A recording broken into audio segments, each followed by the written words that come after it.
शोभना जी, MP से। राधा वल्लभ श्री हरिवंश महाराज जी।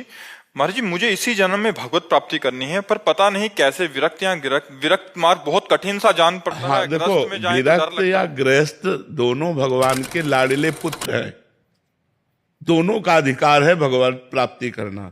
गृहस्थ में गृहस्थ धर्म के अनुसार चले, विरक्त में विरक्त धर्म के अनुसार चले, तो दोनों पहुंचेंगे भगवान के ही पास। पर चलना धर्म के अनुसार होगा। गलत अगर रास्ता हमारा हो गया, जैसे मान लो बिहारी जी इधर है, अब हम इधर दौड़ लगा दें तो जिंदगी भर दौड़ते रहे, हम बिहारी जी नहीं पहुंचेंगे। और इधर हम लेट के चले तो हम बिहारी जी पहुंच जाएंगे, क्योंकि सही रास्ता है। तो हम सही रास्ते पे चलें। गृहस्थ धर्म में रहकर अगर हम ब्याह नहीं करते तो ब्रह्मचर्य का, पूर्ण ब्रह्मचर्य का पालन करना होगा। और बड़ा कठिन है ब्रह्मचर्य का पालन करना। देखो, बातें बनाना अलग बात है, जब वेदनाएं काम आदि की सताती हैं तो उन वेदनाओं को सहन करना केवल भजन बल से, दूसरा कोई बल काम नहीं करेगा। यदि आप डट के भजन करोगे और कुसंग से बचोगे तो ब्रह्मचर्य रह सकते हो, नहीं तो गृहस्थी में रह करके ब्रह्मचर्य रहना बहुत कठिन है। विरक्ति में कि भाई एकांत कमरे में किसी से मिल नहीं रहे, चलो भाई जैसे। गृहस्थी में परिवार के जन आ रहे हैं, वो सब हंस रहे हैं, सब खेल रहे हैं, अपने सब मनोरंजन कर, क्योंकि गृहस्थी में, और हमको उन्हीं के बीच में रह करके एक उदासीन जीवन भगवत प्राप्ति के लिए करना बहुत कठिन हो जाता है। और विरक्त में अगर हम कदम रखते हैं तो ये आग का मार्ग है। जैसे आग पे चलना है ना, चढ़ के मोम तुरंग पर चलिबो पावक माए, प्रेम पंथ अति कठिन है सबको निभात नाए। बोले मोम के घोड़े पे चढ़ के आग की ज्वाला से निकलना, समझो मोम का घोड़ा पिघल जाएगा ना, मोम के घोड़े पे चढ़ के आग की ज्वाला से निकलना ये विरक्त मार्ग है।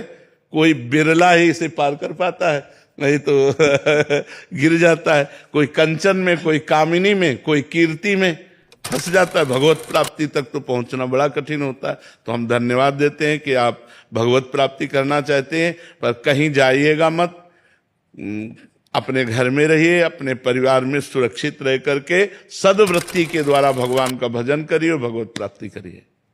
अमित सूदन जी। राधे राधे। राधे राधे महाराज जी। महाराज जी, जीवन में बीते कुछ ऐसे पल हैं जिनको मैं भूलना चाहता हूं, पर वो बार बार याद आते हैं। ऐसे में कोई उपाय है उसको भूलने का? मन की प्रवृत्ति है वो भूत और भविष्य, इन दो पे ज्यादा विचरण करता रहता है। आगे क्या होगा कल्पना, पीछे जो हो गया उसका चिंतन। वर्तमान में हम भूत और भविष्य के चिंतन करने वाले मन पर शासन कर सकते हैं नाम जप के। यदि हम भगवान का परम पवित्र महामंगलमय नाम जप करें वर्तमान में, तो हम उसके भूत भविष्य के जो चिंतन की प्रवृत्ति है उसको हम बदल सकते हैं। भूत भविष्य के चिंतन करने के जो संस्कार हैं वो नष्ट कर सकते हैं।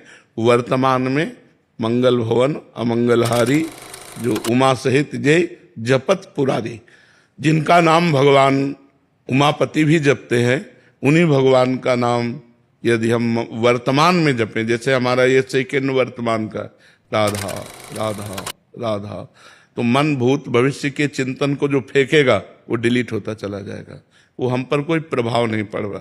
और अगर हम नाम जप नहीं करते हैं तो धीरे धीरे धीरे धीरे ओवर थिंकिंग इतनी बढ़ जाती है कि हम डिप्रेशन में जाने लगते हैं।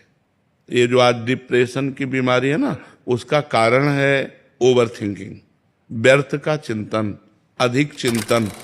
और अगर हम यही परमात्मा चिंतन करें तो आनंद की अनुभूति होने लगे, हम निर्भय हो जाएं, हम निश्चिंत हो जाएं, हम निशोक हो जाएं।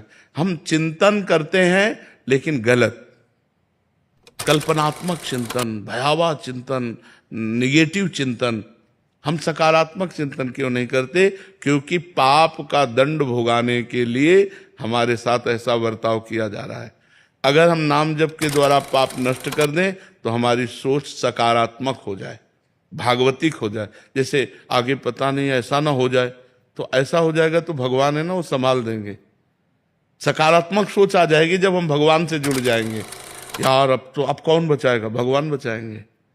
यार अब क्या होगा? अब तो ये सब नष्ट हो गया। नहीं, भगवान ने जिन्होंने नई सृष्टि, एक ब्रह्मांड नहीं अनेकों ब्रह्मांड एक क्षण में रच दिए, वो हमारे लिए नया विधान बना देंगे।